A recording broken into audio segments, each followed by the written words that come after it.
plate material for the wall. So we load in an entire unit of lumber into the saw, 14-foot 2x6 and 2x4.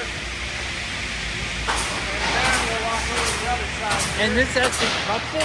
Yep, this cuts everything, yep. That must be noisy. It's not too bad. Not real loud. There's only one saw blade. So I'll show you the blade.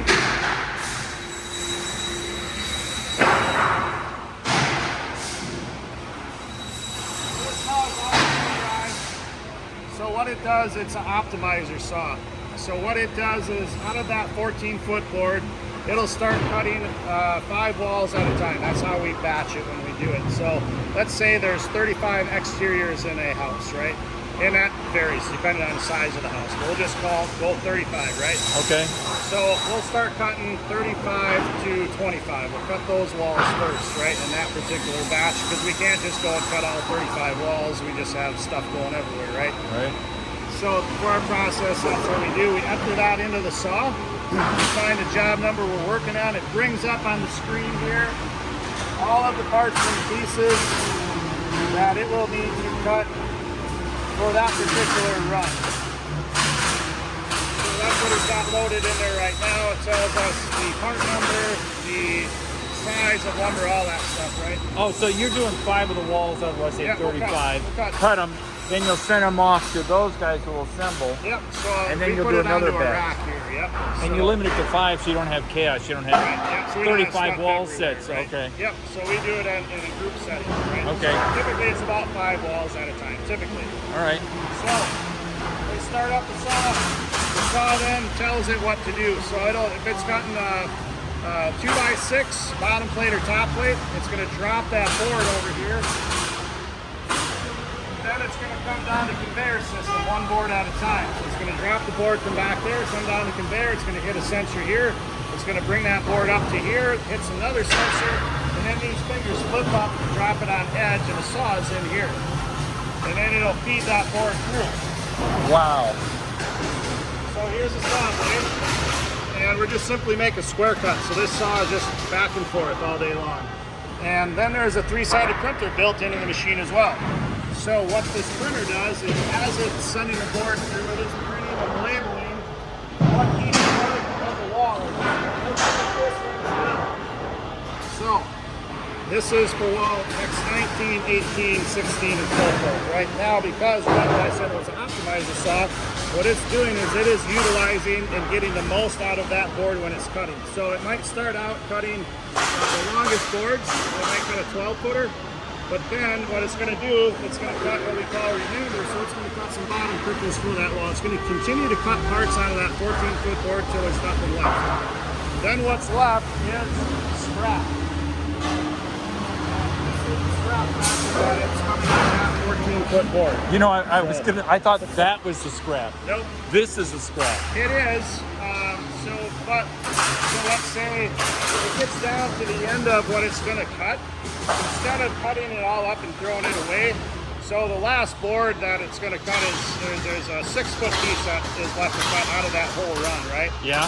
So instead of just cutting it up into little chunks and throwing it away, that's what we have here is set up for remainder.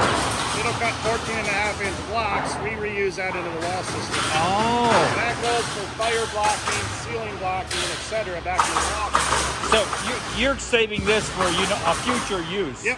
Okay. Yep. So that gets turned right back around and gets used back into the wall. And it gets labeled with a number that says that's what it's for. Yep, that's its the size it's being used for. Yep. Okay.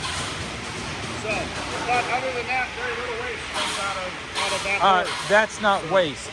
Right. You've been to a real job site, right? Oh yeah. Where Yep.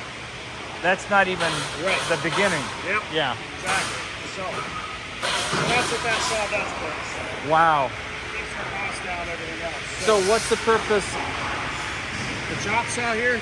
Yeah. So when we get into our rake walls, we get our vacation series homes, we get tall rake walls. Okay. So we got to cut the angles because that saw won't cut the angles. All right. So if it's a rake wall that has stud, just like that cart right there, Yep. we have to cut those angles. Makes sense. So this is all prep work that's being done for the guys on the line. This is kind of the first stage. You're getting all the stuff cut, Yep. and then these guys are going to put it together like a jigsaw puzzle. Yep. and nail it down. Nail it down and send it down the line.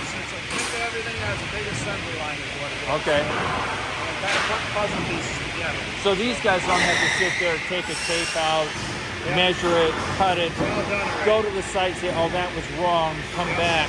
Yep. All right. Well done, right? That's what the printer does. So, as it's coming through, the printer is telling us where the studs are going to go. So that's what the X's are for. This is for a beam. There's 3 studs nailed together. This is just simply a stud, right? So now on longer walls, it may cut 2 bottom plates or 3 bottom plates depending on the size of the wall. So when they go to lay this out on the floor, they simply cut this piece up, and now that's the length of their wall, right? And they keep laying it out until they get 16 on center. Okay. And also, if there's L brackets, corners, etc., it tells them, they all know what the definitions are when they see that.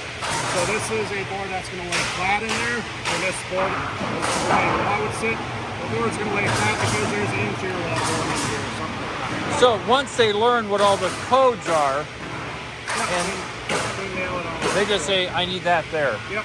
Okay. Yep, exactly. So that's what all the markings are all about on there. So I'm not used to 2x4s being dimensionally this straight. I'm used to them, Home Depot, that kind of stuff. That's part of our quality program that we have where we keep lumber inside and so forth. And we are buying, we get a premium quality grade is what we say.